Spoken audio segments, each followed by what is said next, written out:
पड़ रहा है, कमजोर ना समझा जाए, इससे दुनिया में कहीं भी पाकिस्तानी अधिकारियों को नुकसान पहुंचा तो इजराइल की धुनाई कर देंगे। तो इसका बहुत बुरा अंजाम होगा। जब अमेरिका और इजराइल ने तेहरान में हवाई हमले किए थे, ये हमले पाकिस्तानी दूतावास के पास हुए थे, तो इजराइल को पाकिस्तान जो खुद दुनिया में अपनी सियासी और मिलिट्री ताकत को लेकर बुरा हाल कर चुका है, अब इजराइल जैसे ताकतवर देश को चुनौती को दे रहा है। जी हाँ, वहीं इजराइल की मिलिट्री दुनिया में सबसे ज्यादा ताकतवर मानी जाती है। पाकिस्तान आखिर से गीदड़ भपकी ही कहा जाए कि पाकिस्तान के जो दूतावास है तमाम देशों में, वहां अगर हमला होता है तो इजराइल का खात्मा कर देगा पाकिस्तान। इजराइल को बात ऐसे समय कही गई है जब पाकिस्तान को जंग में मध्यस्थी बनाने की बात हो रही है। पाकिस्तान से जुड़े एक रणनीतिक फोरम ने बेहद सख्त लहजे में कहा कि उसे कतर समझने की गलती न की जाए। बयान में साफ कहा गया कि अगर दुनिया में कहीं भी पाकिस्तानी डिप्लोमेट्स या अधिकारियों को नुकसान पहुंचाया गया तो उसका अंजाम बेहद गंभीर होगा। इस चेतावनी तेहरान में उस वक्त हड़कंप मच गया जब पाकिस्तानी दूतावास के आसपास धमाकों और हमलों की खबरें सामने आई। सूत्रों के मुताबिक घटना ने पाकिस्तान को भड़का दिया है। अगर हमारे राजनयिकों को, चाहे वे ईरान में हो या दुनिया के किसी भी हिस्से में, कोई नुकसान पहुंचा तो इसका जवाब बेहद सख्त और निर्णायक होगा। पाकिस्तान ने इजराइल को गीदड़ भपकी दी है कि देश अपनी संप्रभुता और अधिकारियों की सुरक्षा से कोई समझौता नहीं करेगा। यह पहली बार नहीं है जब ईरान और इजराइल के बीच तनाव चरम पर पहुंचा हो, लेकिन इस बार मामला और ज्यादा गंभीर हो गया है क्योंकि इसमें पाकिस्तान भी सीधे तौर पर जुड़ गया है। तो हमले लगातार जारी है और पाकिस्तान को गीदड़ भपकी दी है। तो चलिए आगे बढ़ते हैं। पाकिस्तान की गीदड़ भपकी, कहा इसका बहुत बुरा अंजाम भुगतना होगा अगर किसी भी अधिकारी को किसी भी तरीके से नुकसान पहुंचता है। साथ ही जब अमेरिका और इजराइल ने तेहरान में हवाई हमले किए थे, उसके बाद ये जो नुकसान है ये ज्यादा देखने को मिला था। ये हमले पाकिस्तानी दूतावास के पास हुए थे, तो पाकिस्तान ने कहा है कि चाहे ईरान हो या इजराइल हो, नुकसान पाकिस्तान को नहीं होना चाहिए। हमलों में पाकिस्तानी दूतावास और लोगों को कोई नुकसान नहीं पहुंचा है। इजराइल को पाकिस्तान की गीदड़ भपकी, अमेरिका और इजराइल के हमलों में पाक दूतावास के पास की इमारतों को नुकसान पहुंचा है।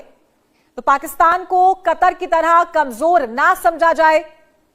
साथ ही पाकिस्तान ने कहा है कि दुनिया में कहीं भी पाकिस्तानी अधिकारियों को नुकसान पहुंचा तो इजराइल की धुनाई कर देंगे। सीधा यहां पर चेतावनी इजराइल को दी है पाकिस्तान ने और इसका अंजाम बहुत ही बुरा होगा। तो चलिए बात करते हैं पाकिस्तान और इजराइल के रिश्ते के बारे में। पाकिस्तान और इजराइल के बीच कोई औपचारिक राजनयिक संबंध नहीं है।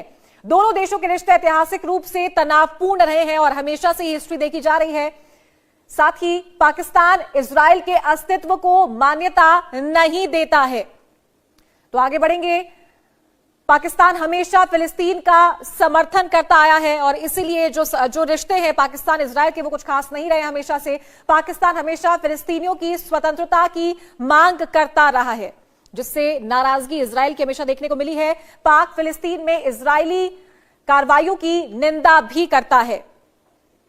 आगे बढ़ते हैं। कूटनीतिक रूप से पाकिस्तान और इजराइल एक दूसरे के दुश्मन भी माने जाते हैं, यानी कि दुश्मनी पहले से चली आ रही पाकिस्तान और इजराइल के बीच। तो पाकिस्तान और इजराइल के रिश्ते के बारे में जानकारी आपको दे दें, कोई औपचारिक राजनयिक संबंध दोनों ही देशों के बीच में नहीं है।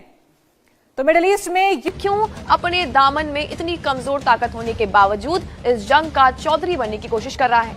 ये सवाल जितना हैरान करने वाला है उतना ही दिलचस्प भी है। आइए जानते हैं कि पाकिस्तान के इस फालतू रिएक्शन के पीछे क्या सियासी खिचड़ी पक रही है और वो खुद को क्यों इस जंग में बेमकसद कुदवा रहा है। नमस्कार, मेरा नाम है। इजराइल के खिलाफ पाकिस्तान की गीदड़ भपकी आखिर है क्या?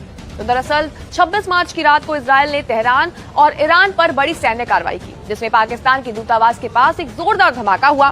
भले ही पाकिस्तान का स्टाफ सुरक्षित था, लेकिन पाकिस्तान ने इजराइल को चेतावनी दी कि हमें कतर मत समझो, हम जवाब दे सकते हैं। अब यहाँ अगर वो इजराइल की तरफ एक मिसाइल भी भेज दे, उसे तुरंत रास्ते में इंटरसेप्ट कर दिया जाएगा। तो अब सवाल ये है कि पाकिस्तान क्यों इस जंग का चौधरी बन रहा है? दरअसल बता दें, पाकिस्तान की सियासत अब खतरनाक मोड़ पर पहुंच चुकी है। भीतर से अंदरूनी विरोध हो रहे हैं। आतंकवाद और शियाओं और सुन्नियों के बीच बढ़ते तनाव ने पाकिस्तान को ऐसे मोड़ पर लाकर खड़ा कर दिया है कि वो बाहर से किसी भी बड़े मुद्दे को उछालकर खुद को महत्वपूर्ण साबित करवाना चाहता है। इजराइल, ईरान और अमेरिका के बीच युद्ध का एक ऐसा ही मौका पाकिस्तान के पास है, जिसे पाकिस्तान अपनी सियासी मंशाओं को पूरा करने के लिए अब इस्तेमाल करना चाहता है। पाकिस्तान का मानना है कि अगर वो ईरान की मदद करने की कोशिश करेगा या अमेरिका और इजराइल के खिलाफ मोर्चा खोलेगा, तो उसे पता है कि दुनिया में उसकी अहमियत कितनी ज्यादा बढ़ेगी। लेकिन सवाल यह है कि क्या पाकिस्तान किसके साथ खड़ा हुआ है? खुद को कब तक इस जंग का चौधरी वो साबित करता रहेगा? जब उसके पास किसी भी प्रकार की कोई भी ठोस सैन्य क्षमता है ही नहीं। दरअसल पाकिस्तान की कोशिश ये है कि वो ईरान और अमेरिका के बीच चल रहे संघर्ष में मध्यस्थता करे, लेकिन है कि भारत और पाकिस्तान के बीच की राजनीतिक और सैन्य स्थिति में कोई भी बदलाव नहीं हुआ है। तो कुल मिलाकर पाकिस्तान की गीदड़ भक्की किसी भी काम की नहीं है। वो अपनी कमजोरी को ढकने के लिए इजराइल को चुनौती दे रहा है, जबकि सच्चाई तो यह है कि इजराइल की ताकत और रणनीति के सामने पाकिस्तान का टिकना भी मुश्किल है। पाकिस्तान के पास इतनी ताकत नहीं है कि वो किसी भी देश के सामने खड़ा हो सके। पाकिस्तान को ये समझने की अब बहुत ही ज्यादा जरूरत है कि वो अपनी पुरानी सियासी शतरंजी चालें ऐसे मुद्दे में उछालकर न सिर्फ अपनी ताकत को खो रहा है, बल्कि खुद को दुनिया के सामने और भी कमजोर वो साबित कर रहा है। हालांकि अर्जुन जी, क्या आप तक मेरी आवाज पहुंच पा रही है? हाँ, अभी पहुंच रही है। जी, ये बात कहां तक सही है और आपका क्या एनालिसिस है इसे लेकर कि पाकिस्तान एक तरीके से मीडिएटर का काम कर रहा है, ईरान अमेरिका के बीच में जो बातचीत हो रही है उसे पहुंचाने का काम पाकिस्तान कर रहा है, उनके विदेश मंत्री का ये कहना है। देखिए, पोस्टमैन और मीडिएटर में फर्क होता है। मीडिएटर दोनों पे इन्फ्लुएंस रखता है, दोनों जो वॉरिंग फैक्शन है उनको समझाने की स्थिति में होता है। अब ईरान और पाकिस्तान 2 साल पहले एक दूसरे पे मिसाइलें फेंक रहे थे। पाकिस्तान की कितनी इज्जत करता है ईरान, मतलब इस चीज से भी जाहिर है उनकी जो स्टेटमेंट आ रही है आदित्य। जहां तक अमेरिका का सवाल है, अमेरिका उसको एक किस्म का अपना पालतू समझ के काम करता है, उसके कहने पे तो वो कुछ नहीं मानेगा। तो एक मतलब आप उस स्थिति में ही नहीं है कि आप मेडिएट कर सके, आपका कोई लिवरेज नहीं है दोनों वॉरिंग फैक्शंस के ऊपर, तो इसका अंजाम भुगतना होगा। तो क्या वाकई इसे गीदड़ भक्की ही माने, और या फिर अगर सच में पाकिस्तान कोई स्टेप उठाता है तो वो किस हद तक गंभीर हो सकते हैं? देखिए, इस वक्त पाकिस्तान किसी भी स्टेप उठाने की काबिलियत नहीं रखता है। ऑलरेडी उलझा हुआ है अफगानिस्तान के साथ। बलूचिस्तान टीटीपी ने अलग मतलब जीना आराम करके रखा है। ईस्टर्न बॉर्डर पे भारत तैयार है।